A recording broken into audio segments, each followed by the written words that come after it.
మీనరాశి వారికి లగ్నంలో శని, ద్వితీయంలో శుక్రుడు, చతుర్థంలో రవి గురుడు, పంచమంలో బుధుడు, షష్టమంలో కుజకేతువుల సంచారం జరుగుతున్నది. మీనరాశి వారికి ఉన్నత విద్య, తత్వశాస్త్రం, దూర ప్రయాణాలు మరియు ఆధ్యాత్మిక అన్వేషణ పట్ల మీ ఆసక్తి తీవ్రంగా ఉంటుంది.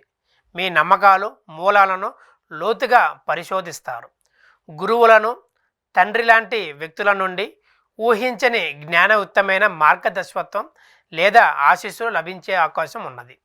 విదేశీ వ్యవహారాలు లేదా ఉన్నత విద్యకు సంబంధించిన విషయాలలో ఆకస్మిక పురోగతి లేదా కొత్త అవకాశాలు ఉండే అవకాశం ఉన్నది. మీ అంతర్దృష్టి నమ్మి ధర్మబద్ధమైన నిర్ణయాలు తీసుకోవటానికి ప్రయత్నిస్తారు. మీ మనసు ఏదైతే చెబుతుందో అదే ముందుకు తీసుకెళ్లే అవకాశం కనబడుతున్నది. అదృష్టం మిమ్మల్ని ఈ వారాంతరం మంచిగా వరిస్తుందని చెప్పుకోవచ్చు. మీరు ఒక ముఖ్యమైన సమావేశానికి హాజరు కావచ్చు.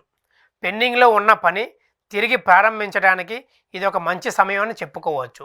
మీ పని విధానంతో మీరు సంతృప్తి చెందుతారు. మీరు మానసికంగా బలహీనంగా అనిపించవచ్చు. ప్రేమ పక్షులకు వివాహానికి సిద్ధపడే అవకాశమని ఈ వారాంతరం సూచనలు కనబడుతున్నాయి.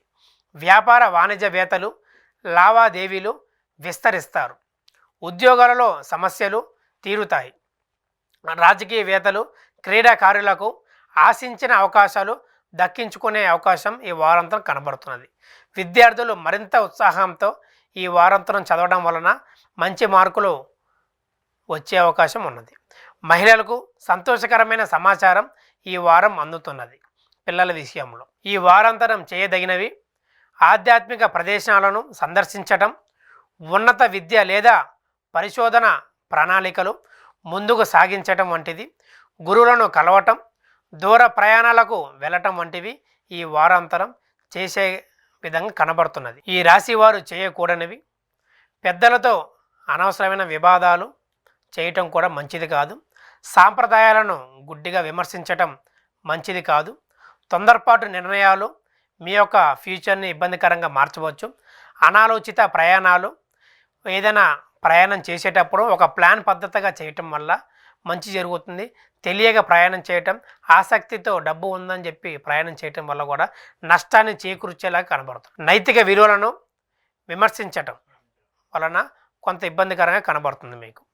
ఈ రాశి వారికి చెప్పదగిన సూచన: మీ ఇష్ట దైవాన్ని లేదా గురుగ్రహానికి శాంతి పూజలు చేయటం వలన అదృష్టం, జ్ఞాన సమృద్ధి, ఉన్నత విద్యలో విజయం, ప్రయాణాలలో సౌలభ్యం కలుగుతున్నది. శుభం. లోకా సమస్త సుఖినో భవంతు.